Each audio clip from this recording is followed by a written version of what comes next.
LCP. So main client nap tapos magcha-child nap ka, wala kang binago, sinaksak mo lang sa port 8 yun. Negative 21 sir, yung ano ko, iwan ko. Kayo na humusga sir.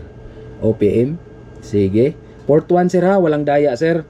Nakalagay talaga may number sir, port 1. Galing sa port 8 ng main client nap. Kayo na po humusga sir. Nako. 21 yung akin. Okay? So, titingnan natin. Wow! 20! Ang galing! Ang galing-galing! 20! Grabe sir, 20 sir.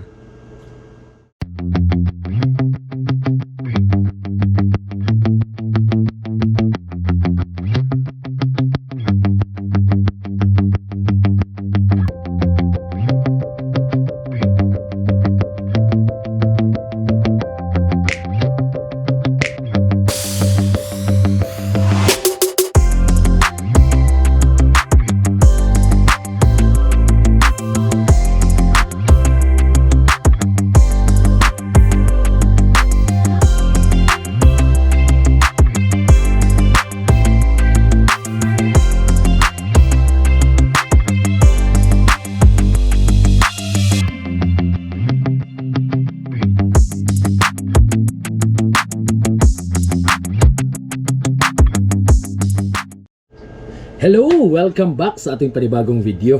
As I promise na magbibigay tayo ng mga kaukulang tips doon. So, bago pala ang lahat, just call me Daddy Shu kasi yun yung tawag ni Mami Ann sa akin. Happy Ann TV. So, salamat sa mga nag-message. Marami kayo, isa-shoutout ko. Isa-isa muna. Sa video na to isa ang nakapag sa isip ko o sa para akong naganahan, shout out kay Sir Michael J. Salinas Mula. So ayan yung question niya, yung concern niya. Good day sir, kadto latest tutorial nimo about 9dBm module. Ask unta ko sir, og pwede pa ba maka-add og nap sa mga client nap or maka-branch out og another nap nga didto mosumpay sa client nap? Question na niya. So, tatagalogin ko.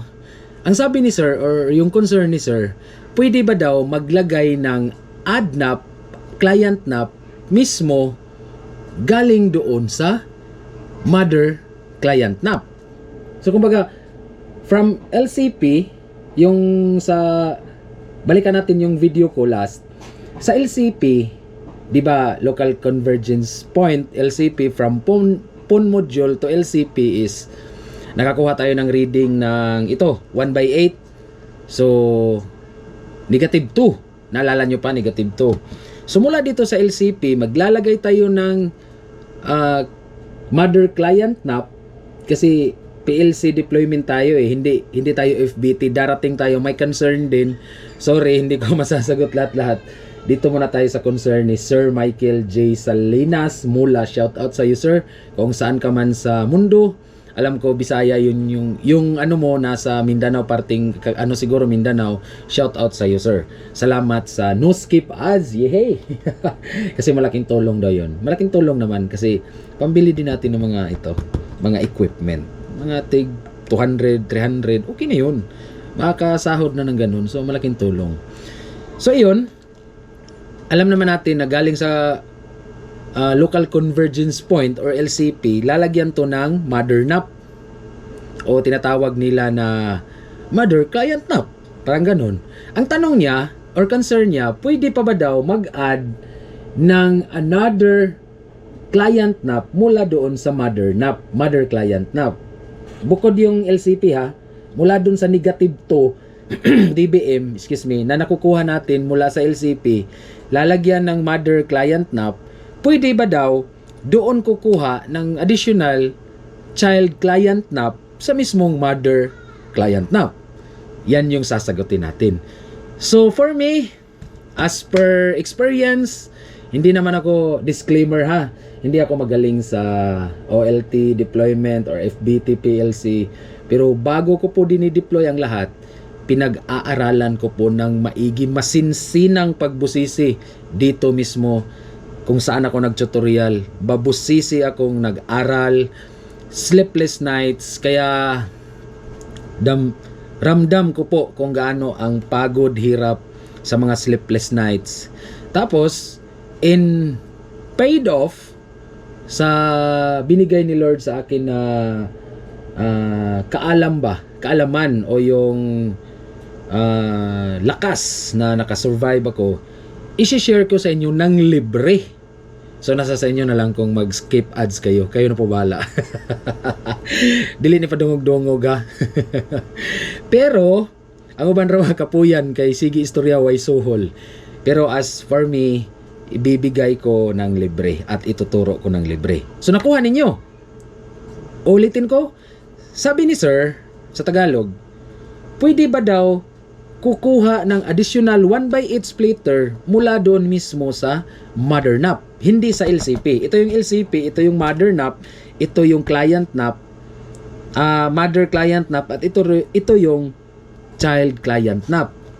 So ngayon ang ituturo ko yung sinasabi ni Sir. Pero meron tayong diskarte dyan, hybrid, sa sunod na video. Gamit itong FBT na may kaukulang ratio, pero hindi ko muna sasabihin yung ratio para excited naman kayo. So may ratio to, iwan ko kung kita. Ayan, takpan ko na lang muna. FBT type mula dito sa LCP.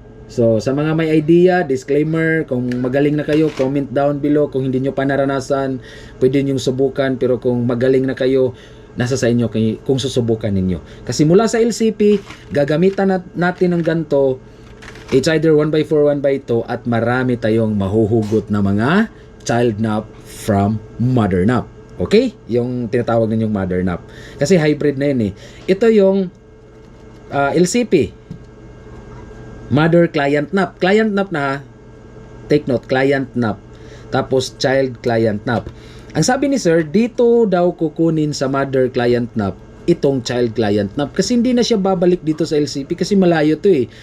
Kunyari nasa mga 1 km deployment tong LCP, hindi na siya babalik doon. Tapos ito mula sa LCP 1 km kunyari, tapos from 500 meters gusto niya na may NAP uli. Hindi na siya pabalik-balik dito every 500 kasi maraming bahay doon sa 500 meters away from mother client NAP. So lalagyan niya ng 1/8 na panibago na dito hugutin sa mother client NAP. Yun yung sasagutin natin. At mismo, for me, it's a big yes. It's a big yes. Basta gandahan nyo lang yung latag. As in, yung 1 km na isang rolyo na single core, for single core lang ha, isasample natin kasi budget meal lang naman tayo. For one roll single core, ang ang loss noon is 0.40.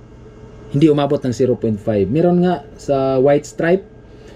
Alam ko sa white stripe 0.24. Tapos sa red stripe 0.28. So sa yellow stripe, yun yung ginagamit namin. Yellow stripe siguro mga 0.36. So hindi umabot ng at least 0.5 man lang or 1 dBm. So gandahan nyo lang yung latag, walang stress, hindi nadaganan yung wire, hindi na baluktot, talagang maganda yung pagka-tension. Pagka-unrail ninyo, hindi hinugot lang ng ganun, talagang in-unrail talaga na umikot yung rail, nakalagay sa rulyuhan at talagang hinanlas ng mabuti or in-unrail ng mabuti. So gandahan nyo lang, yun lang yung pinaka best step doon. Gandahan nyo lang yung latag, makukuha ninyo ang expected ninyo na reading, actual reading, at ito yung gagawin natin ngayon. Okay, so much for that. Talagang mataas na, mahaba na. So, gaya ng dati, balik tayo sa PON module. Hindi ko napapakita yung ULT kasi nandun lang naman sa aking gilid. Nakita nyo naman sa other video, yung unang video. So, ito, nakasaksak na. So, 8.48 galing sa PON module na 9 dBm. PON module na Visol PX20 plus, tatlong plus. Okay? So, kita nyo naman. So ngayon, fasten your seatbelt. This is the moment of truth or moment of truth. Lagay ko na dito. Mabilisan lang to. In-explain ko lang. Lagay ko na dito. Ang reading nito, negative to. So, pero try pa rin natin. I-reading pa rin natin para sa inyo. Okay. So, readingan natin. Para walang daya. Hindi ko na pipindutin para hindi siya masisilaw. Ayan. So, 2.34. Okay? So, kayang-kaya. Negative 2.34. Anuhin nyo talaga? Timanaan ba? Bali, ilista nyo. So, from PON module, PX20+++, positive 8.44, tapos dumaan ng LCP, local convergence point, na nahimong negative 2.29. Okay, so dito na. Moment of truth, tanggalin ko muna. So dito, ipapakita ko pala or i-explain ko. Itong ganito, pigtail type at itong kasi type, same lang ang reading. Wala lang akong ganito lahat. Pero sa sunod na video natin, kasi bumili pa ako. Shoutout kay Lucky for Left kung gusto nyong bumili ng mga ganitong setup. Hindi lang sila nagvi-video talaga ng actual reading. Yun lang ang ano sa kanila. Wala silang actual reading na video. Pero pwede kayong sumubaybay sa Happy An TV at di tayo ay nagbibigay tayo ng actual reading. Di tayo matatakot na malamangan tayo. No, si Lord ay magbibigay ng bawat isa sa tao, isa sa atin ng iba-ibang kaalaman, karanasan. So, ang reading nitong 1/8 na pigtail type, same lang din ang reading nito. Nasubukan ko na. Na-deploy ko lang yung NAP na ganito. Na splitter na ganito. Pero, pag dumating yung in-order ko kay Sir Lucky for Left, gagawa natin ng video na hindi ganto. Puro ganto.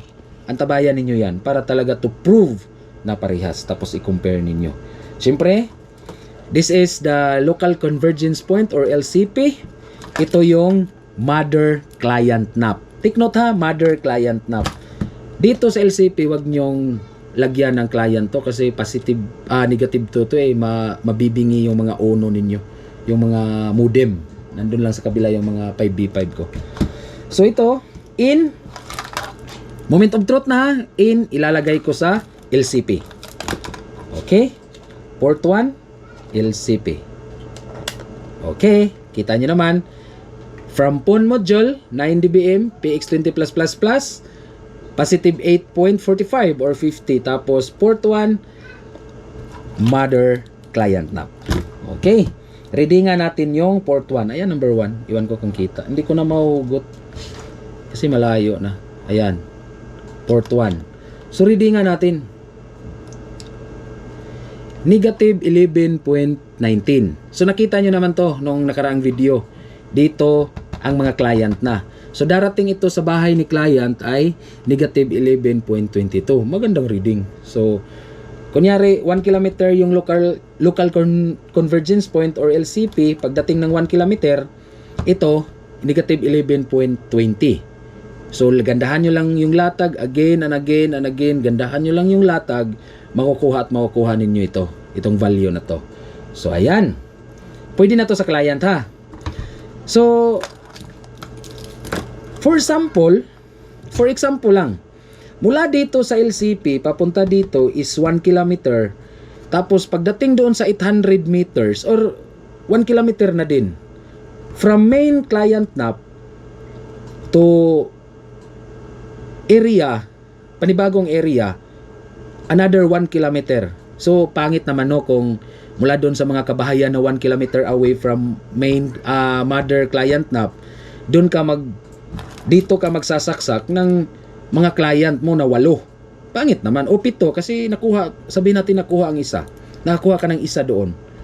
O sabihin natin 7.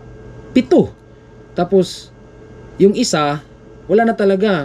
Matagal ng bakante, sabihin natin 5 buwan ng bakante. 7 lang yung nakuha mo doon. Tapos 1 kilometer away, merong mga bahay.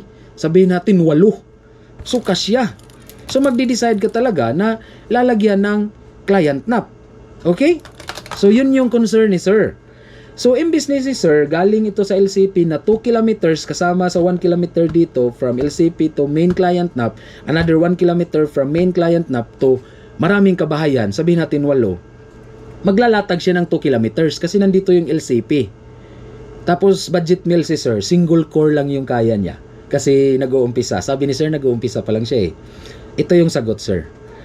Yung 7 port nakuha na sa bahay nitong main client NAP. Yung pang-8, lagyan mo ng NAP sir. Papunta sa 1 kilometer, save ka ng 1 kilometer. Paano ba? Anong reading ba makukuha? Paano ba siya? Paano siya gagana? Ito ang sagot sir.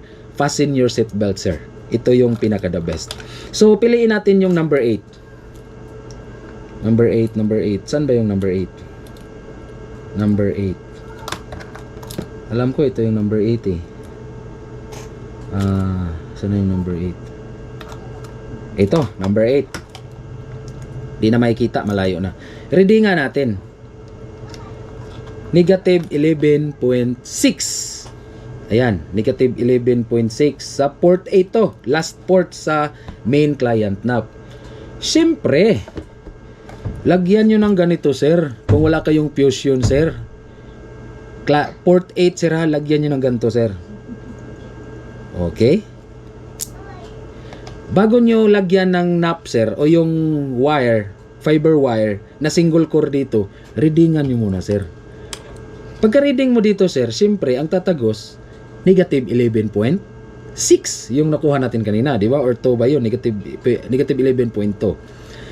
So kunyari sir na nalatagan mo na sir. Port 8 to sir ha, port 8, pang last na port kasi nakuha na may nakakuha na ng 7 client sa area na to, main client NAP. Kunin mo yung in nito sir sa child client NAP mula doon sa mother client NAP. Saksak natin. Okay? Ito, sample coupler lang to. So, expected mataas ang reading kasi plus 1 to eh, o plus 2 pa minsan pag ano. Kasi pag bago, maano pa yun, mababa pa yun. Pero pag luma-luma na, medyo mataas na. Pero nakatago naman to sa box. Siyempre, nandito pa rin yung box natin. Nakatago to sa box, sir. Weatherproof. Kaya walang dapat intindihin. Kahit wala kang fusion, sir. So, ayan. Tapos, moment of truth, port 1. Ayan, sir. Ito na, sir. Ako, sir, excited ako, sir. Hindi ko to na-test ngayon nung mga ilang taon na nakalipas. Pero, na-try ko to. So, ito, moment of truth, port 1, galing sa port 8 ng main client NAP, tapos child client NAP, 1 kilometer away. Gandahan nyo lang yung latag, 0.36 lang yung additional. Kahit sabihin nyo na 1, negative 1, yung dagdag. Okay, ito na sir. Alam ko negative 20 or negative 21, ganyan yung reading. Di ba magandang reading sir, no? Negative 21 from main client NAP yun, galing sa LCP. So main client NAP tapos magcha-child NAP ka, wala kang binago, sinaksak mo lang sa port 8 yun. Negative 21 sir, yung ano ko, iwan ko. Kaya na humusga sir. OPM, sige. Port 1 sir ha, walang daya sir. Nakalagay talaga may number sir, port 1. Galing sa port 8 ng main client NAP. Kayo na po humusga sir. Nako. 21 yung akin. Okay? So titingnan natin. Wow! 20! Ang galing! Ang galing-galing, 20. Grabe sir, 20 sir. Wow! Ganito po sir. Sir Michael J. Salinas Mula, ito na yung reading. Gandahan mo lang yung latag, talagang makukuha mo yung value na negative 20 point. Kasi sabihin mo lang negative 21 kasi naka-coupler. Coupler naman to eh. Ngayon, ayan oh. Walang daya naman, galing sa port 8. So negative 20. So paano sir? Pag tanong, unahan ko na lang ng tanong. Paano pag maraming bahay talaga sir na pasok sir, maraming bahay at ako yung first time doon? Pwede. Lagyan ninyo ng negative 16. Tingnan natin. Okay? So ayan, negative 20 point, or negative 21 na lang, round off. Okay? So, kaya may ni-ready ako na negative 16. Kasi titingnan natin. Alam ko negative 16, negative 25. Magandang reading pa yun, sir. Basta maganda lang yung wire. Mag-up pa yun. Hanggang negative 28, sir. Sabihin ko sa iyo. Merong ganun. Huwag na nating tanggalin. Hanapin natin yung port 2 sa main client NAP. Okay. Hanapin natin yung port 2. Saksakan na naman natin. At ito. Tapos, lagyan natin ng patch cord. At isaksak natin sa port 1 ng 1/16. Titingnan natin kung magkano yung magiging reading. Okay? So, kayo na po humusga. Negative 25 yung akin. Okay, sir? Magkano nakuha? Ilan nakuha? Negative 24 naman yan, sir. 0.5, sir. Ano ba naman yan? So, 1/16, sir, wala kang magiging problema kung ganitong setup. Okay? So, galing dito, 1 kilometer, pwede ka pang kunyari, 6 lang yung nakuha, so pwede pang gawing maraming nap. O kaya gawin mo na itong secondary LCP. Kukuha ka lang dito ng 4 na bahay, tapos lalatag mong ganun-ganun sa mga iskinita. Pwede, sir. Negative 20 yung 1/8, negative 24 yung 1/16. So, paano ba yan? Sir, hopefully, nakatulong yung video natin ngayon, hindi man tumahaba. At alam kong lahat dito, sir, nakakatulong sa inyo. Nakakatulong at makakatulong sa mga nag-uumpisa pa lang. So, ito, libre, hindi ka na magbabayad. Nasa sa inyo kung mag-skip ads. Pero, ito, sir, working. As in, working talaga. At next time, pag may oras talaga tayo, itatry natin sa uno. Okay? At mag-speed test tayo kung ilan yung makukuha. Kasi wala pa akong bakante na uno ngayon. Lahat na deploy. Thanks God. To God be the highest glory. So, magandang gabi sa ating lahat. Hopefully, may natutunan kayo. At kay Sir Patricio Pard Sansogi, Sir, next video na po yung concern ninyo na hybrid. At alam kong marami kayong matutunan naman sa hybrid using the coupler natin. From LCP, lalagyan natin ng mga ganito, so on and so forth. PLC type deployment, FBT type deployment, magkasabay sila parehas from LCP or from phone module. So yun lang po muna sa ngayon at maraming salamat at thank you sa mga sumusuporta at sa mga nanonood ng ating mga videos. God bless everyone and have a nice Wednesday evening sa ating lahat. Bye bye, see you in the next video.